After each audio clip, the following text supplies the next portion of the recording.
todos, ahorita lo que escuchamos es mucho, ¿no? Mucho por hacer y no, hombre, el pastor Colin inició y luego el pastor con toda la comunidad y se queda uno pensando y dice, es cierto, ¿no? A veces está un poco cómodo y muchas almas están esperando el evangelio y nosotros somos los pregoneros aquí. Entonces sí se puede hacer mucho, mire, y cada iglesia, ¿quién no quiere tener una iglesia sólida? Que está madura, que los miembros son entendidos, que la familia está involucrada, que los que están sirviendo están haciendo su labor. No es fácil tener una iglesia sólida, estable, firme. O sea, se necesita un trabajo, se necesita trabajar. Mucho de eso tiene que ver también con el que está enfrente. Mucho tiene que ver, todo tiene que ver con quién está enseñando, cómo está llevando la vida, qué le está diciendo a los que están allí, a los hombres, a las mujeres, a los que colaboran, cada ministerio, cada área. Y eso es lo que vamos a ver ahorita de cómo establecer o cómo tener un ministerio sólido. Yo crecí pues bajo el ministerio del pastor Colin, yo siempre lo vi estable. Hasta ahorita pues muy estable, muy firme, muy entendido, muy sabio.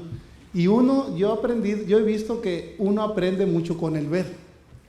Uno aprende mucho además cómo actúa, cómo se mueve, qué hace, qué dice, qué pasa en aquella circunstancia, cómo aconseja aquello. Y nada más con el ver uno aprende.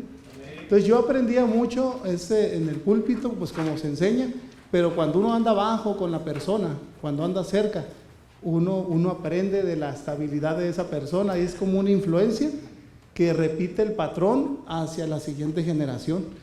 Entonces, eso es lo que vamos a ver, cómo tener un liderazgo sólido. Nosotros debemos estar sólidos y vamos a ver varios principios y vamos a buscar Primera de Tesalonicenses capítulo 2.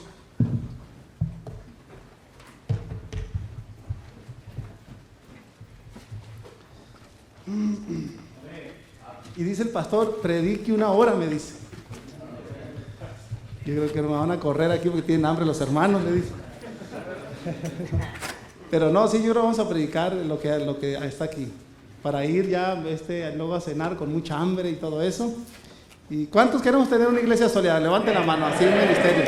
Bueno, Primera de Tesalonicenses 2, versículo del 1 al 3. Sígame con su vista, dice. Porque vosotros mismos sabéis, hermanos, que nuestra visita a vosotros no resultó vana. ¿Qué tan confiable es usted para que Dios le haya confiado el evangelio? Mire, Dios ya nos confió mucho. Ya. Si usted tiene esposo y es casado, ya le está confiando una mujer. Si usted tiene hijos, Dios le está confiando mucho. Si usted es pastor de una congregación como lo somos nosotros, y hay algunos que son asistentes, ¿cómo la estamos llevando y cómo la estamos dirigiendo? ¿Cuál es la forma en que nosotros estamos ahí sirviendo al Señor? Pablo dice que se le confió el evangelio no para agradar a los hombres, sino a Dios. El propósito es el deseo de agradar a Dios y sobre todo el propósito de hacer algo importante para Él según su voluntad. Entonces, por ejemplo, los que tienen un trabajo secular, pregunto, ¿lo que ustedes hacen agrada a Dios? ¿O somos de lo que tenemos que fomentar la corrupción para poder sacar algo? Usted sabe que México está entre los países más corruptos del mundo. Honduras también es otro. Ahorita que comentaba él es cierto. Las estadísticas mencionan también. Son países donde hay corrupción. Y nosotros como pastores y líderes debemos contrarrestar y evitar la corrupción. Nosotros no debemos fomentar la corrupción, no debemos pedir dinero y no debemos dar dinero por cosas que están mal.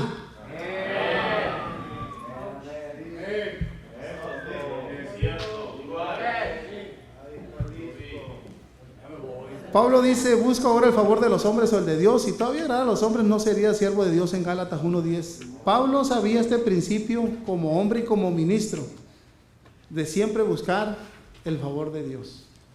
Hace una afirmación, si todavía agrada a los hombres, no sería siervo de Cristo. Pablo nos enseña que el buen propósito que nosotros debemos de buscar es el agradar a Dios. El problema es cuando nosotros queremos agradar a los hombres o a otras personas. ¿Recuerdan ustedes en el Antiguo Testamento cuando Aarón, que era el responsable de guiar al pueblo porque Moisés estaba tardando de recibir las tablas aparentemente para ellos, estaba tardando? Y la gente le dice a Aarón: oye Aarón, pues Moisés ya se tardó. Queremos celebrar y hacer fiesta a Dios y queremos que nos hagas unos dioses. Fíjate. Ahí está. ¿A quién va a agradar él? Imagínate que tu esposa te diga: hazte el enfermo y no vayamos al culto y vámonos de vacaciones.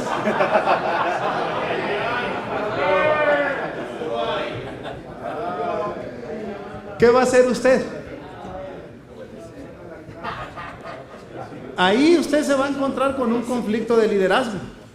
Si usted, por ejemplo, para agradar a su esposa tiene que quebrantar la palabra de Dios, usted se va a meter en problemas. Y la gente, así en esa similitud, la gente le dice a Aarón: queremos hacerle fiesta a Dios, haznos dioses. Y en igual Aarón de reprenderlos, de decirles que no, les dijo: ok, vamos a levantar una ofrenda. Les pidió anillos y todo lo de oro para fundirlo, y les hizo un becerro de oro para hacer un fiestón a Jehová. Fíjese. Pregunto, ¿eso agradó a Dios? No. Y Dios le dice a Moisés: desciende, porque tu pueblo que sacaste de Egipto, le dice, se ha corrompido. Pero Moisés le ha dicho: mi pueblo, el tuyo, le hubiera dicho ahí, ¿verdad? Pero, ¿sabe qué le estaba diciendo? Porque así lo dice, diciendo: no, ese pueblo no me está haciendo lo que yo, ese no es mi pueblo. Estaba haciendo un reproche. Y hermanos, cuando uno trata de agradar a la gente, vamos a desagradar a Dios rápidamente. Las consecuencias por agradar a la gente fue terrible. 20,000 muertos, todo porque un líder no supo hacer lo que, no supo controlar la presión de la gente. No supo qué hacer, un líder. Afectó a mucha gente. Recuerde que la gente siempre se va a acercar a nosotros para decirnos qué es lo que quieren. Siempre. Lo peor que tú puedes hacer es siempre preguntarle qué quieren. ¿Qué quieren que les enseñe? ¿Cuál pregunta ustedes? No, hermanos, parece que suena bonito, pero lo estamos afectando. Es como cuando uno le dice a los hijos: ¿qué quieren comer hoy, mañana y pasado? Ellos te van a pedir puras sabritas, chucherías, comida chatarra y dulces.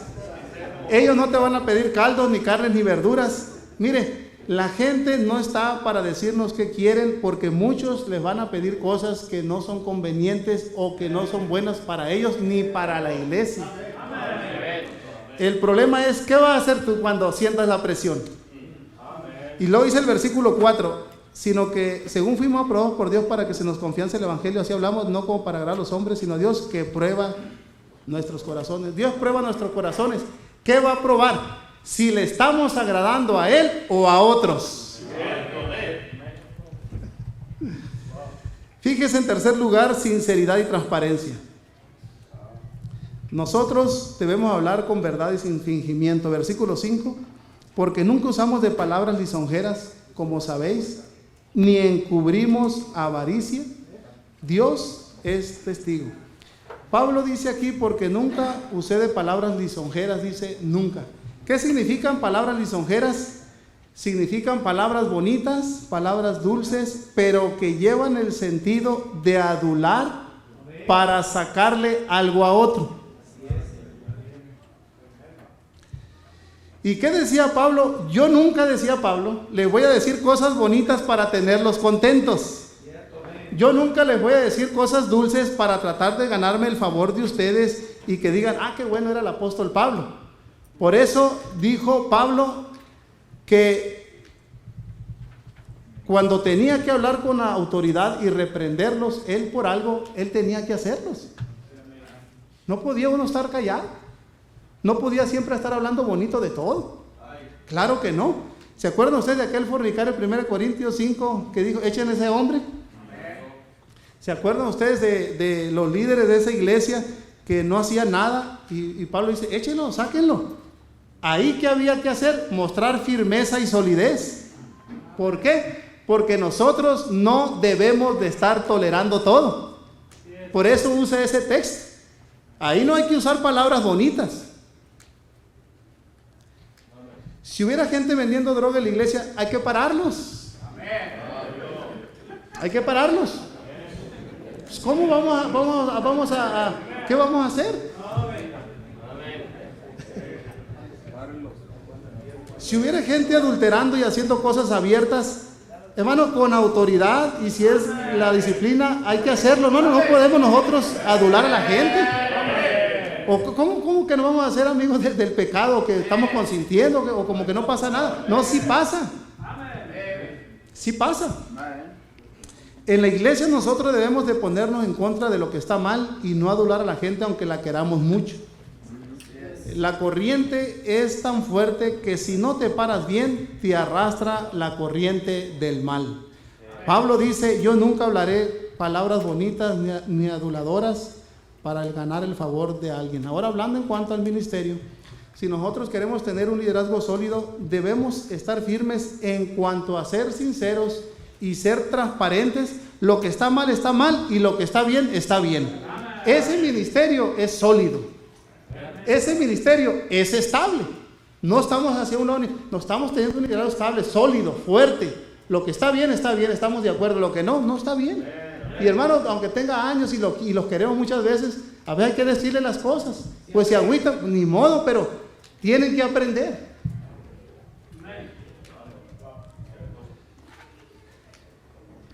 Habrá gente que se va a enojar, pero es para su bien.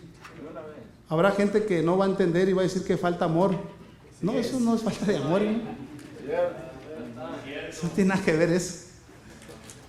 Nosotros estamos para corregir, ayudar y madurar sin adular ni hablar bonito y sin consentir los pecados. Amén. Ese es el ministerio estable. Pablo era un hombre transparente. Fíjese el versículo 5. Porque nunca usamos de palabras lisonjeras, como sabéis, ni encubrimos, ¿qué dice? Esa palabra avaricia ahí significa amor al dinero. ¿Se acuerdan ustedes de cómo Judas encubrió su avaricia, que engañó a todos menos a Jesús? Nosotros no debemos ser ingenuos en esconder o encubrir cosas, aunque la gente no se dé cuenta. Porque podemos hacer cosas sin que la gente se dé cuenta, pero a Dios no lo podemos engañar. Amén. No lo podemos engañar. Judas lo hizo de tal manera que en la última cena de la Pascua, todavía Cristo dice, uno de ustedes me va a traicionar, me va a engañar, seré yo, y el que meta el pan al plato, ese es. Judas se levanta, lo hace y le dice, lo que has de hacerlo, hazlo ya. Y Judas se sale para continuar con su avaricia. Y los discípulos dicen, ¿a dónde va Judas? Creo que le va a dar comida a los pobres. Judas logró encubrir su avaricia por mucho tiempo, y Pablo está estableciendo ese principio y dice, yo no le estoy encubriendo nada de eso. Fíjese el liderazgo, fíjese la transparencia, fíjese la forma como era conocido el apóstol Pablo. ¿Recuerdan ustedes cuando Ananías y Zafira llegaron a la iglesia y dejaron la ofrenda de una heredad que vendieron? Y Pedro, que estaba ahí, le dijo, Ananías, ¿vendiste la heredad en esa cantidad? Dijo, sí, en eso. Y le dijo, ¿por qué dejaste que Satanás llenara tu corazón? No has mentido a los hombres sino a Dios. Y en ese momento cayó fulminado. Por eso es que es necesario que nuestro ministerio sea transparente y sincero, porque si no, se va a ir metiendo la avaricia en nuestros corazones. Es que esto es algo serio, hermanos. Es algo serio. Y luego dice el versículo 5, porque nunca usamos de palabras lisonjeras, como sabéis, ni encubrimos avaricia. Y luego dice, Dios es testigo. Pablo está diciendo, a Dios no lo podemos engañar. Por tanto, dice Pablo, debemos ser sinceros, hermanos, y transparentes. Ahora el capítulo, el punto 4, cuarto principio que nosotros debemos desarrollar es humildad. La humildad es la virtud que reconoce sus limitaciones ante Dios. Versículo 6. Ni buscamos gloria de los hombres, ni de vosotros, ni de otros. aunque podíamos seros carga como apóstoles de Cristo. Pablo dice que no buscaba reconocimiento de nada, no buscaba nada de nadie, ni de vosotros, de ustedes tesalonicenses. Pablo era muy diferente. Por eso tenía un ministerio muy sólido, porque no buscaba el aplauso de los hermanos.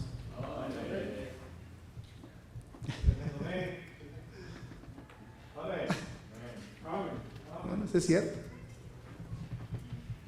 ¿Se acuerdan ustedes de Juan el Bautista, que Jesús dijo de él, profetas hubo muchos? Ahora imagínense cuando está hablando de eso y recordar a Isaías, a Jeremías, tremendos hombres, pero hombres como Juan, ninguno dice. Hombre, Juan era la voz de aquel que preparó el camino del Señor, él lo guiaba al arrepentimiento. Y Juan, fíjese, ninguno dijo. Y Juan, cuando vio a Jesús, dijo: he aquí el Cordero de Dios que quita el pecado del mundo, a él seguir, y yo, es necesario que yo venga.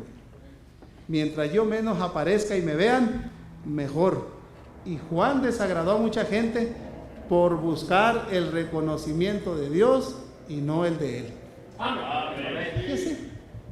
Hombre, Pablo lo que estaba enseñando aquí eran principios bíblicos verdaderos. No era una botana para que se nos riéramos y no, era algo serio. Es algo verdadero. ¿Cómo nosotros vamos a andar como pastores, hermanos? Limpios, transparentes.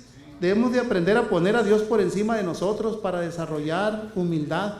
Claro que nosotros podemos, y mayormente es los hombres de experiencia, que pueden comentar muchas historias, cosas que se hacen, pero sabemos nosotros que lo hacen con un espíritu de humildad para enseñarnos, para decirnos, esto nos conviene, esto no, eso es entendible. Nosotros aprendemos de ellos. Pero, ¿qué vamos a buscar la aprobación nosotros? ¿De los hombres o de Dios? El quinto principio que debemos desarrollar es el buen trato a los demás. Versículo 7. Antes fuimos tiernos entre vosotros como la nodriza, fíjese, antes fuimos tiernos entre vosotros como la nodriza que cuida con ternura a sus propios hijos. Miren, aquí está el lado opuesto de Pablo. Por un lado, Pablo era firme, sólido, inquebrantable en cuanto a sus convicciones, que no iba a tolerar que el evangelio se torciera, que no iba a tolerar las falsas doctrinas, que no iba a tolerar el pecado. Pero por otro lado dice Pablo que él era un hombre tierno. Fíjese, tenía los dos lados, él tenía un balance. Por un lado con los corintios pues fue muy duro, pero también fue tierno. Con los gálatas fue muy duro también, le dijo: gálatas insensatos, ¿quién os fascinó para no obedecer a la verdad y apartarse del evangelio? Pero los mismos gálatas él les dice: si alguno fuere sorprendido en alguna falta, vosotros que sois espirituales, restaurarle con espíritu de mansedumbre. Pablo tenía los dos lados. Por un lado era un hombre duro en cuanto a lo que estaba mal, inquebrantable a las verdades de Dios, pero por otro lado era un hombre tierno en cuanto a su relación y su trato. Fíjese el versículo 8. Tan grande es nuestro afecto por vosotros que hubiéramos querido entregaros no solo el evangelio de Dios, sino también nuestras propias vidas, porque habéis llegado a sernos muy queridos. ¿Se dan cuenta del afecto y cariño que Pablo tenía por la gente? Así nosotros tenemos que tener ese equilibrio. Por un lado debemos ser duros, pero con lo que está mal, con el pecado, con las cosas que no convienen. Pero por el otro lado debemos ser tiernos en cuanto al trato. Y menciono esto porque a veces solamente nos quedamos por un lado. Y muchas veces se piensa que esa persona que predica y porque lo ofendió, dijo y esto y lo otro, qué buen predicador. No, hermano, ya se lo mencionó ahorita.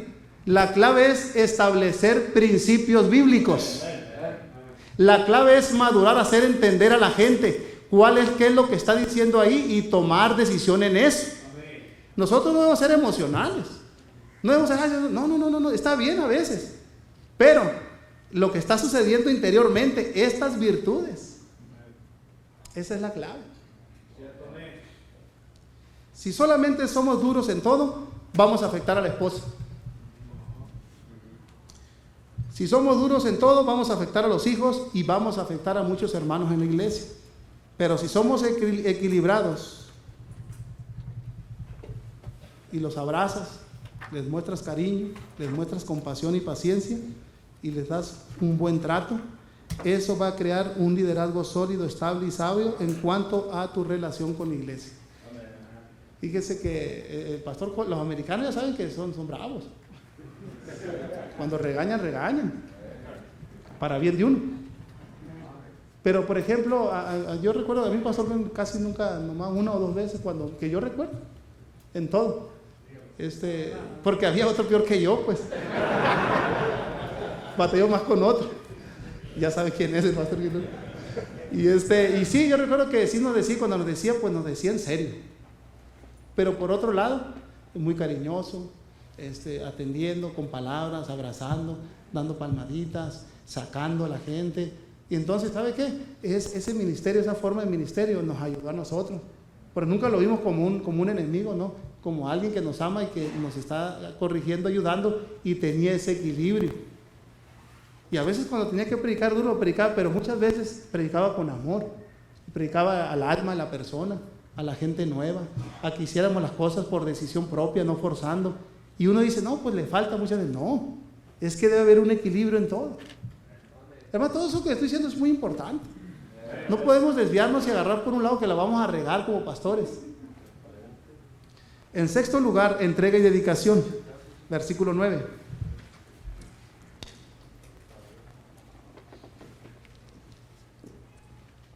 Porque os acordáis, hermanos, de nuestro trabajo y fatiga, como trabajando de noche y de día, para no ser gravosos a ninguno de vosotros, os predicamos el Evangelio de Dios.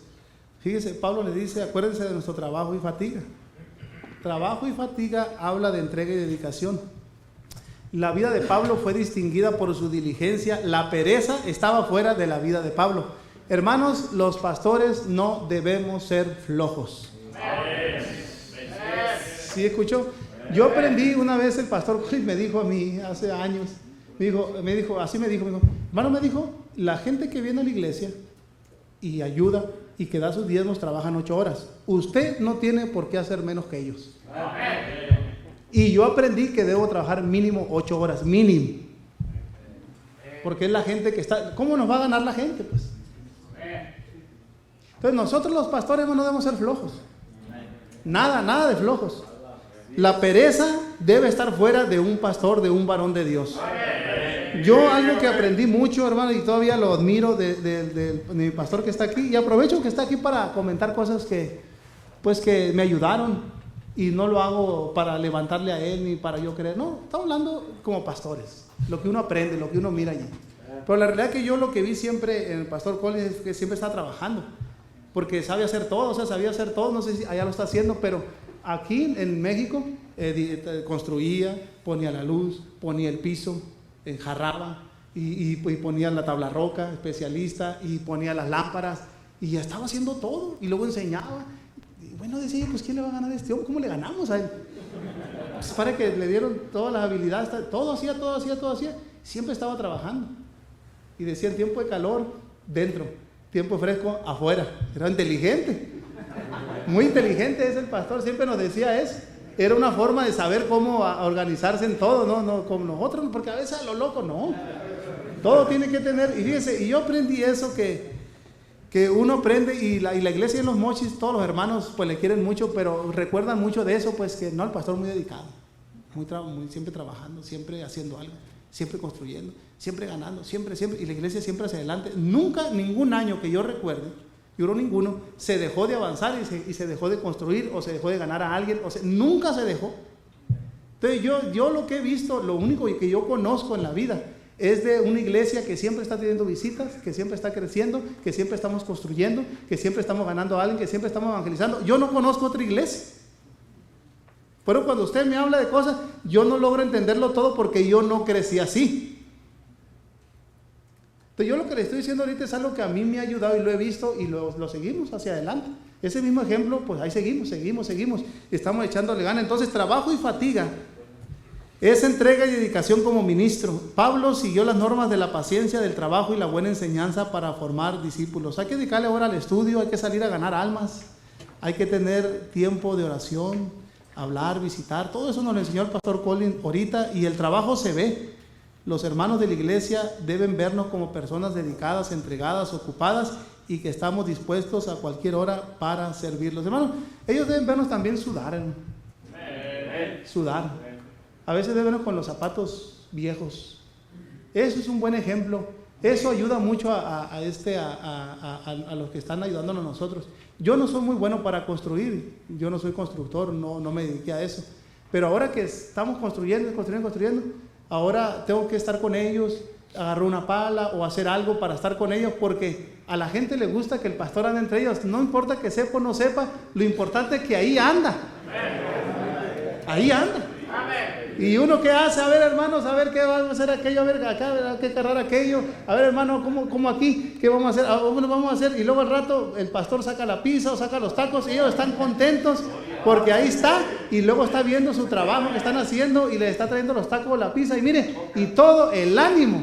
No hombre, hermanos, la iglesia sigue, pero trabajo y fatiga, hermanos. Se necesita eso. ¿Estamos de acuerdo o no? Levanten la mano. Dígame pues. 7. Finalmente, buena conducta. Versículo 10. Dice, vosotros sois testigos, y Dios también. Híjole, aquí está duro. De cuán santa, justa e irreprensiblemente nos comportamos con vosotros los creyentes. Wow. No, con ese texto uno puede hacer una serie de cada cosa, cómo es la vida esa. Fíjese, este versículo nos lanza un reto a nosotros, un desafío muy grande. Imagínense que usted se para el domingo delante de la iglesia y le dice, ustedes son testigos y Dios también. Imagínense, de cuán santa, justa e irreprensiblemente me he comportado con ustedes. ¿Se imagina usted a ese hombre hablarle a la gente y decirle conducta justa, conducta santa, conducta irreprensible, no engañando a nadie, no abusando de nadie, no tolerando lo que está mal y siendo bien equilibrado en su trato y con mucha dedicación, pasión y entrega en lo que hacía? ¿Se imagina? Pues qué ministerio. Ahora ya entendemos del por qué para que una iglesia esté sólida se necesita que el ministro esté sólido. Amén. Hermanos, mientras nosotros no aprendamos esto, hermano, siempre vamos a estar quejando, vamos a estar de conferencia en conferencia, vamos a escuchar allá, ahora se quiere salazar para que nos eche el grito, vamos a ir con Parada para que nos hable duro, vamos a hablar allá con Kevin Will y vamos a ir con David Cortés y ahora con el pastor Colin Lancaster y ahora en Nayarit y luego en Sinaloa, y podemos ir a todos los predicadores que usted quiere escuchar. No se trata de eso.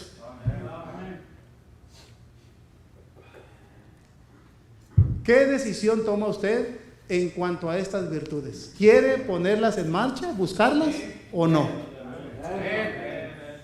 Digo, nomás con todo lo que hemos escuchado aquí, yo le decía ahorita que predicó el pastor, lo que predicaron, casi le decía un pastor, hombre, con todo esto tenemos un trabajo tremendo. Desde la vida de oración, la vida en la comunidad, cómo ganar a la gente, la agenda del pastor, levantarnos temprano, dijo un hermano, dijo, todo lo que dijo el pastor, dijo, primero quisiera levantarme temprano, dijo, para empezar a pensar. Y es cierto, hermano, a veces digo, híjole, ¿cómo le hacemos? Pero ¿sabe qué, hermano? Estamos aquí ahorita, hay que orar al Señor y decirle, Señor, ayúdame quizás un área, otra área, y empezar a mostrar una virtud, luego otra, despacito, lo que Dios va haciendo. Pero ¿cómo les parece? Debemos de saturar la rodilla ahorita, hombre, y decirle, Señor, a lo mejor ando equivocado en esto, me falla en esto, y es cierto esto, y ayúdame, y empezar desde ahorita ya, que Dios empiece a trabajar con su Espíritu Santo, a limpiar nuestra vida, sacar todo el cochinero que traemos allí, y poder nosotros seguir hacia adelante. ¿Cómo les parece? Bueno, vamos a orar entonces, vénganse aquí al altar si gustan.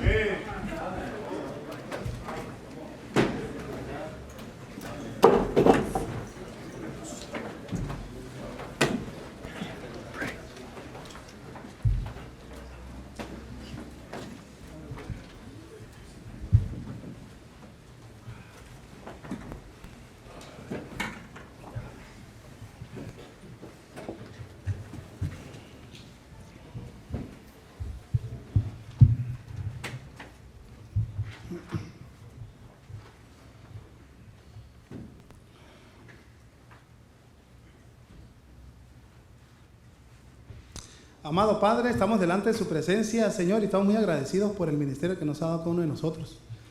Realmente nosotros estamos aquí porque pues queremos escuchar a usted de su palabra. Queremos ver qué nos falta, cómo podemos avanzar, cómo podemos establecernos bien con la familia, con la iglesia, con los hermanos, Señor. Nosotros como personas, tener virtudes verdaderas, virtudes que ayudan no solamente el ministerio, sino en influir en otras personas. Cada uno de nosotros tenemos un encargo. Algunos, Señor, estarán batallando con una cosa, otros en otra, su servidor quizás en otra. Señor, y somos imperfectos, pero usted dice en su palabra que lo que usted comienza, Señor, usted lo va a perfeccionar. Y le pedimos, Señor, de esa madurez, que nos ayude a tomar un paso hacia adelante, que no salgamos de esta conferencia como una conferencia más, al contrario, decididos a hacer un cambio, decididos a ser personas que queremos echarle ganas en lo que usted nos manda, Señor, sabiendo que es la obra que usted nos ha encargado, no es algo fácil, no es algo sencillo y no es algo a la ligera. Le damos gracias por los pastores que nos han predicado con mucha experiencia, con autoridad, Señor, de cómo son las cosas. Gracias, Señor, por cada uno de ellos, por su amor, porque lo hacen, Señor, para que nosotros comprendamos y avancemos en el propósito que usted quiere. Gracias por los organizadores que tomaron, Señor, de su tiempo para poder, Señor, reunirnos aquí. Gracias por lo que han apoyado económicamente, Señor, que todo esto se está haciendo para tener una inversión espiritual en la vida de cada uno de nosotros, para poder nosotros escucharle a usted. Gracias, Señor, por todos los que están detrás de todo esto. Bendígales ricamente, ayúdeles en sus vidas, en sus ministerios, en sus familias. Denles más, Señor. Bendígalos ricamente, Señor, para que sigan, Señor, haciendo, Señor, la obra donde usted les está mandando.